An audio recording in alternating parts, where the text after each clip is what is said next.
நம்ம நாட்டு வைப்போம். அதை திருப்புறது பார்த்திங்கன்னா யாருக்கு பார் டென்ஷனான வேலையாக தாங்க இருக்கும். நான் இதுக்கு முன்னாடி 2 மெத்தட் போட்டிருக்கேன். அதுவும் ஈஸியாக தான் இருக்கும். இதை நீங்கள் ட்ரை பண்ணுங்கள். இது ரொம்ப ஈஸியாக இருக்குங்க. இப்போ உங்களுக்கு 1/4 இன்ச் வேணுன்னா கரெக்டாக 1/4 இன்ச்சில் பேக் அந்த இடத்துல ஓப்பனாக விடாமல் க்ளோஸ் பண்ணிவிடுங்க. அதுக்கப்புறம் எந்த அளவுக்கு வேணுமோ அந்த அளவுக்கு லைனாக அப்படியே ஸ்டிச்சஸ் போட்டுவாங்க. போட்டதுக்கப்புறமா கீழே கொஞ்சம் இதாக இருந்துச்சு, நான் கட் பண்ணி எடுத்துக்கிறேன்.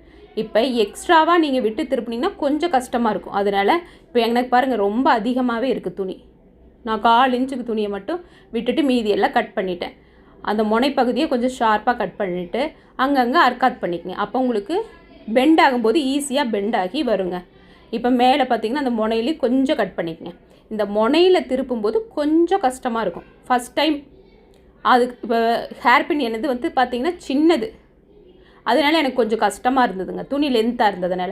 இதுவே நீங்கள் உங்களோட துணி கம்மியாக இருக்கலாம், இல்லை ஹேர்பின் நீங்கள் இது மாதிரி பெருசாக வச்சுக்கிட்டிங்கன்னா பாருங்கள், அந்த முனைப்பகுதியை மட்டும் நீங்கள் இப்படி உள்பக்கமாக லைட்டாக தள்ளி விட்டுட்டு அப்படியே அந்த ஹேர்பின்னோடு வச்சு அப்படியே மேலே தள்ளினீங்கன்னா சல்லுன்னு வந்துடுங்க. எனது சின்னதாக இருக்குங்காட்டி கொஞ்சம் எனக்கு துணி வந்து நெருக்கமாக இருந்தது. அது நான் தள்ளும்போது உங்களுக்கு காட்டுறேன் பாருங்கள்.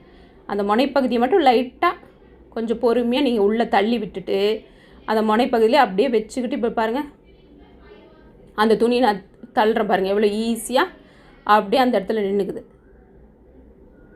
இதே மாதிரி ஃபுல்லாக எடுத்து விட்டு பாருங்கள். எனக்கு சின்ன ஹேர் பின்னாக இருக்கனாலே துணி வந்து லென்த்து வந்து அதில் ரொம்ப சுருக்கமாகிடுச்சு. அதனால் என்னால் உள்ளே தள்ளவே முடியல. அதனால் அந்த சைடு நான் கொஞ்சம் எடுத்து விட்டுட்டு அப்புறமா தள்ளி விடுறேன். உங்கள் ஹேர் பின்னுக்கு உங்கள் லென்த்து கரெக்டாக இருந்தால் நீங்கள் அப்படியே கூட ட்ரை பண்ணலாம். இல்லைனா இதே மாதிரி ஹேர் பின்னை கொஞ்சம் வளைச்சி விட்டு நீங்கள் அந்த சைடு கொஞ்சம் எடுத்து விட்டுட்டு துணியை நீங்கள் இழுங்க. இப்போ பாருங்கள் ஈஸியாக அப்படி வந்துடுங்க. அழகாக துணியை கீழே இழுத்தோன்னே